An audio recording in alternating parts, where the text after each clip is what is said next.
Well, let's talk about La Resistance. Yes. We have this story from the Post Millennial. Trump's new media platform and Rumble have distribution deal. There is a lot of good to discuss here. There's also a decent amount of bad and concern. And the notable thing here is they say Howard Lutnick, the CEO of Rumble's parent company, Cantor Fitzgerald, stated on Monday that they have worked out a distribution deal with Donald Trump's planned Truth social media platforms. I want to say right now, when they say that, the CEO of Rumble's parent company is Cantor Fitzgerald. That means Rumble is now a subsidiary of institutional Wall Street investment firms that are one of 24 investment firms that can do direct dealings with the Federal Reserve. So this does not sound to me like an independent, free, safe place to run your business. It sounds just like they're building the B side to big tech. Yep. However, that being said, you were saying earlier that this Lutnick guy was like a big Trump supporter. Yes, the CEO of Cantor Fitzgerald is. I totally get your point. But there's good news here. That's why I bring it up. There is good news. I mean, we do need alternatives, and I think a plurality of voices is the way to go. But yeah, I share your concern that if it's just owned by another Wall Street company who is going to have to follow SEC regulations, and SEC regulations under this administration could be, unless 75% of the board of all of your subsidiaries are made up of people who we agree with their political persuasion, then you can't get your, you can't trade on the big board. There's a possibility here that this is a massive concerted effort among powerful interests to counter the woke establishment big tech. Because Rumble getting this access and getting this investment, getting this power could be a good thing if you believe in this stuff. I think the bigger risk is, Ian mentioned this, as soon as they go public with they did a SPAC, a special purpose acquisition company, Rumble opens the door to Vanguard, was it State Street, BlackRock buying up percentages of the company and then putting pressure on them. And then they're basically just Google again. So it's almost like there's a fear of a controlled opposition. If the company remained private, we have more reason to believe that they'll actually stick to their principles and not censor and ban people. But let's read a little bit of the news here first, and then we'll get into the tech stuff. Truth and the 45th president are going to use Rumble's infrastructure, their technology, their cloud distribution capability. So they are going to be a service provider, a tech provider to the president's Truth Social, Lutnick told interviewer John Bachman on his John Bachman Now show. They got Joe Rogan here for some reason. Rumble, a video-based pro-free speech platform, works in a similar manner to other streaming services. And full disclosure, we here at Timcast, we use Rumble infrastructure, and we are more confident we won't get banned there. But that being said, we'll speak honestly. Lutnick continued during the interview. What this is people with political ideology being asked to leave YouTube. Comedians are now coming over. Gamers are coming over. It's a broad group of people who don't want to be censored.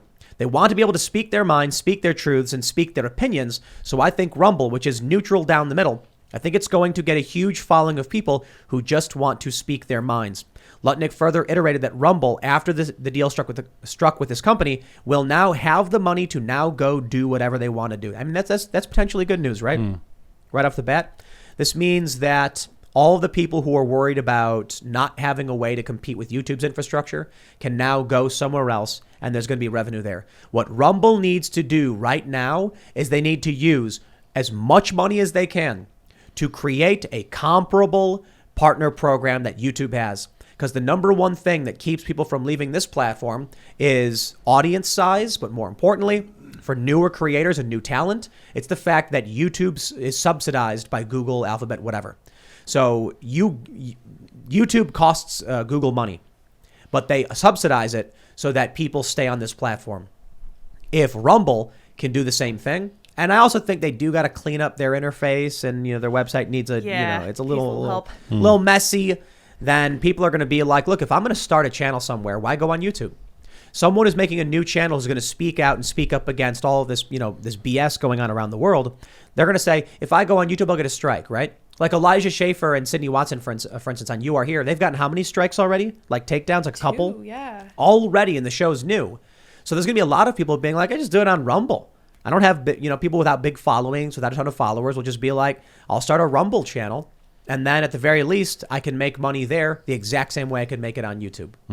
Well, it's funny that the same article, I assume this is from today or the last couple of days, this article, Axios has a totally different spin, where I think the headline is, I should pull it up. The headline is something like echo chamber. The right-wing echo chamber. Yes. And it's funny. It's first of all, to think that like the left isn't just one echo chamber, right? Like every single publication, newspaper, TV outlet is literally just saying the exact same thing as the DNC.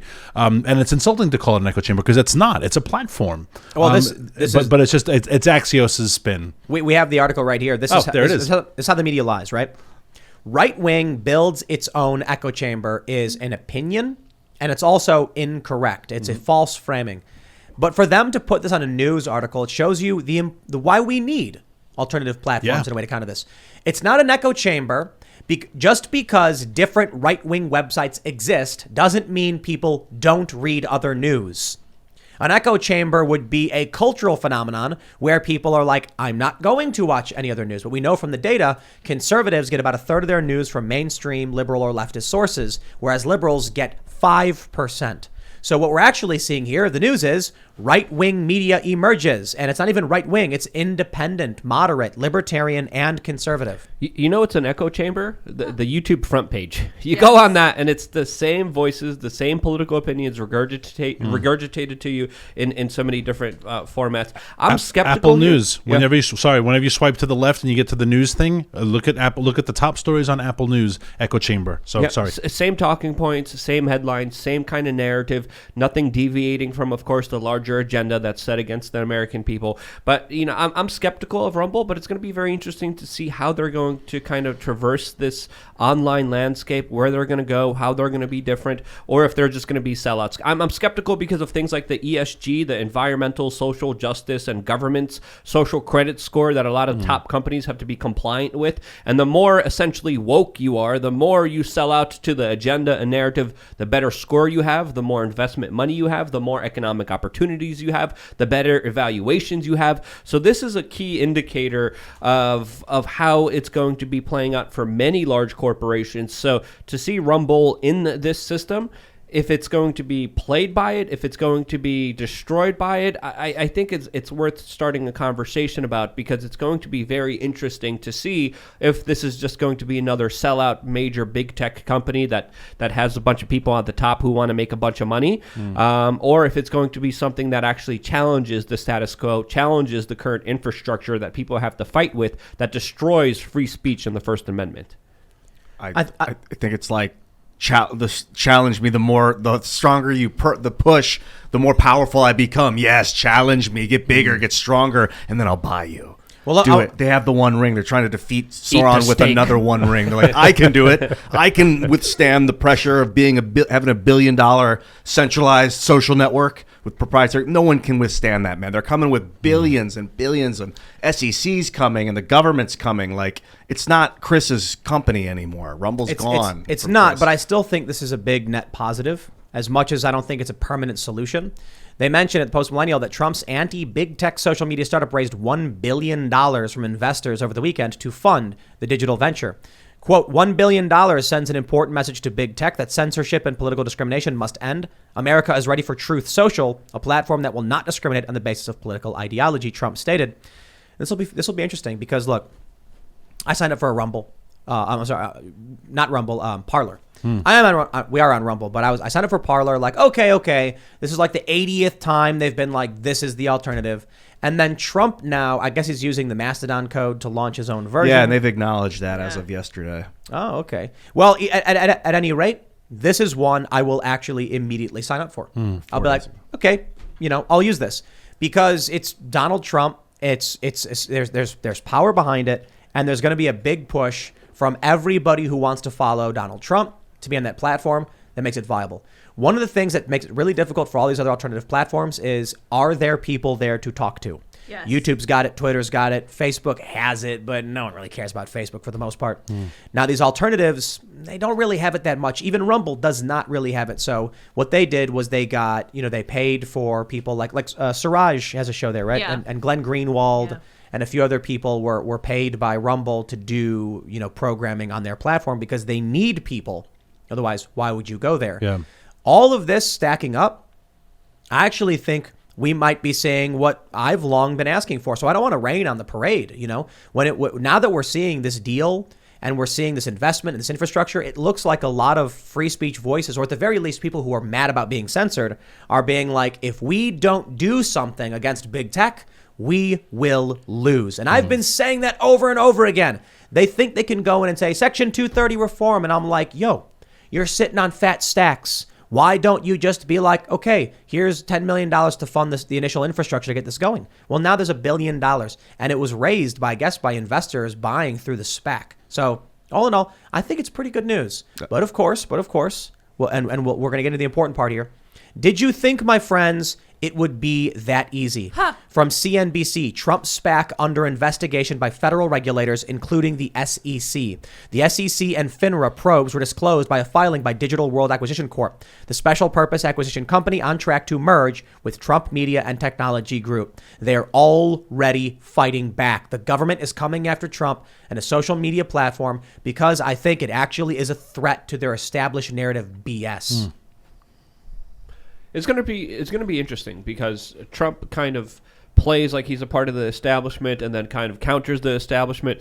I obviously don't have a lot of hope in him personally myself after his latest moves, especially with some of the interviews that he's been given on Fox News recently, shilling for, of course, Big Pharma. That's my kind of perspective. That's my understanding of it. So to see the government kind of hit him, I think it's more personal than it is anything else. And I think there's a bigger fight here, and we have to acknowledge that fight is happening.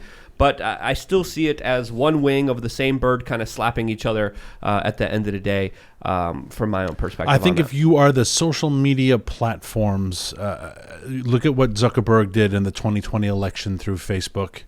And how Molly Hemingway's book on that is just absolutely brilliant. Her book Rigged, and how Zuckerberg spent his way into flipping the election in key states for the Democrats.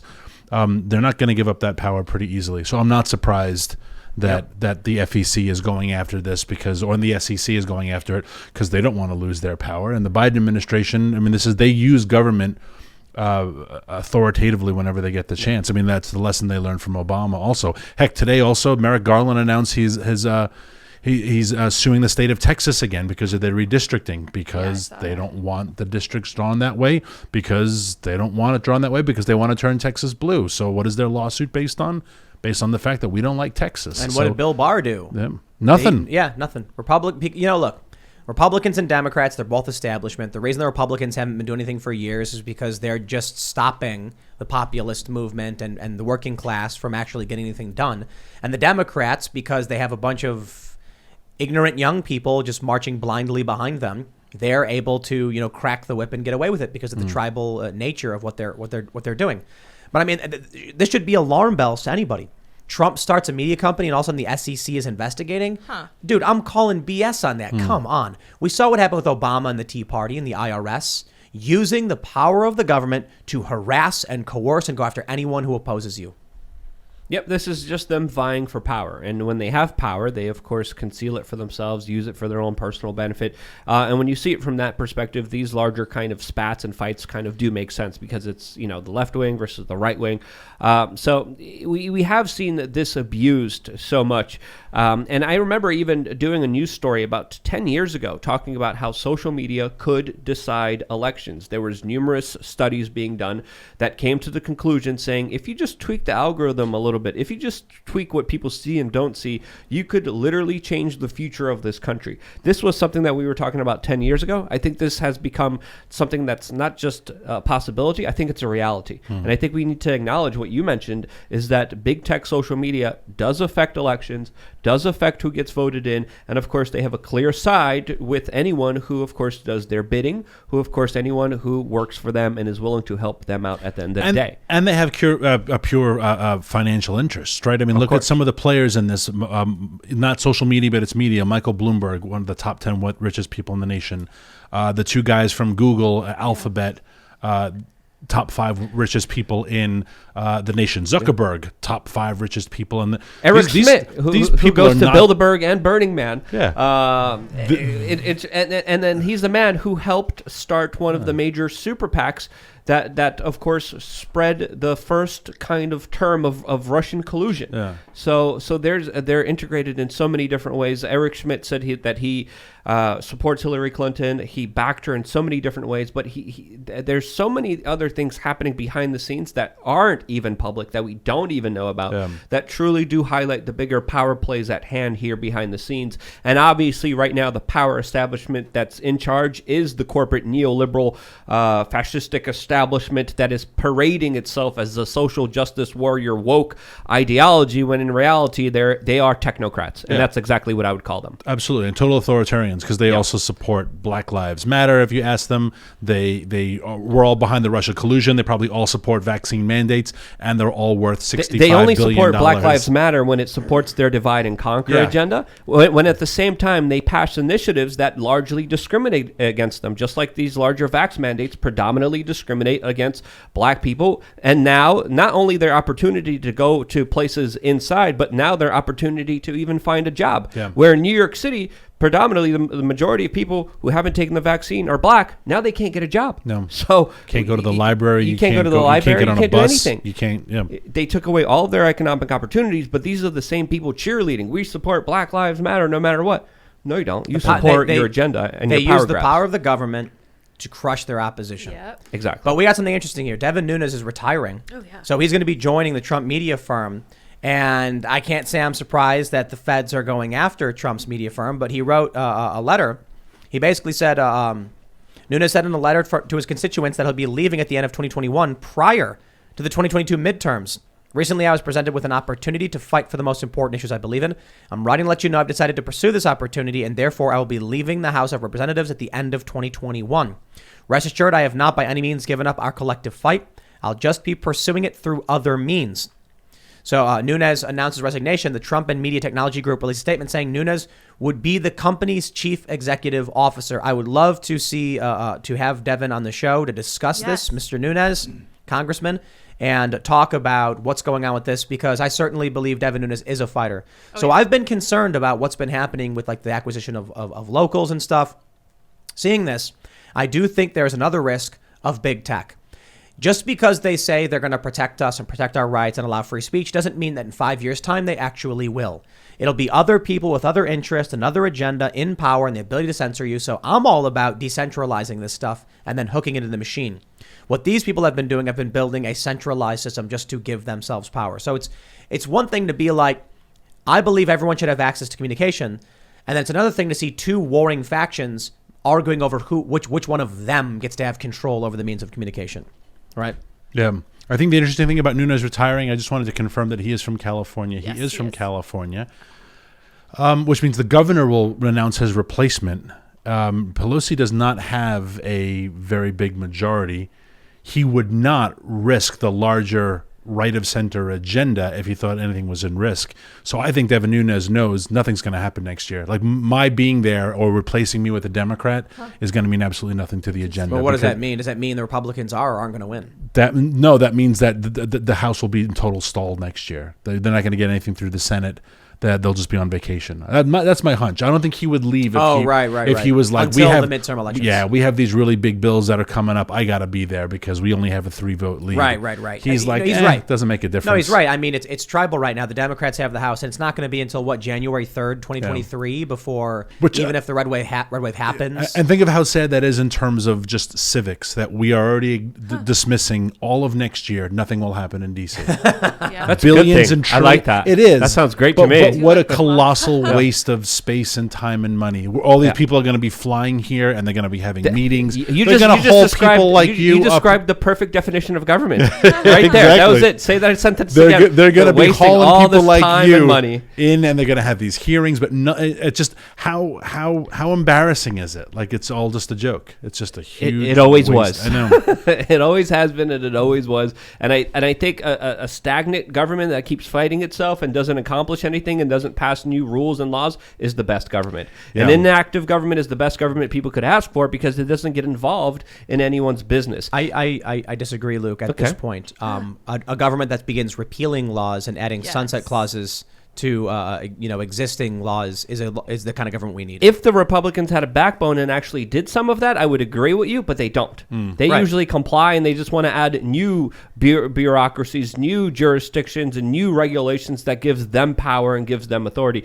I wish there was a political system or a political party that represented repealing a lot of the bureaucracy, repealing a lot of the dumb regulations that hurt small businesses, that prevent people from competing with Amazon and Walmart and Costco and whoever it may be. That's the Department I of Commerce. Yeah. 17,000 people work there. Look at what a good job they're doing. Yeah. So Right. great. Yeah. So I wish there was the slow kind of recalling of all this nonsense. I wish we just had one rule. We talked about this on the show a number of times.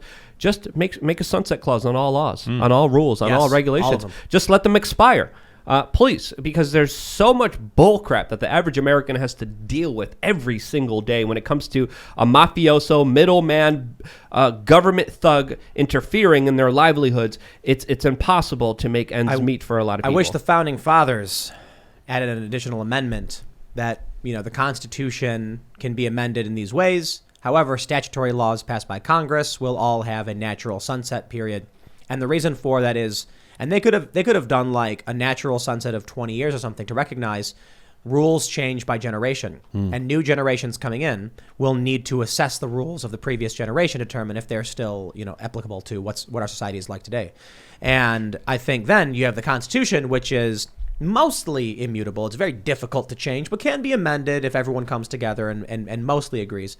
And then when it comes to statutory law, these things got to get reviewed, because right now, if they put up, I would say this, in about 10 years, I'm willing to bet gun control is going to be in the gutter.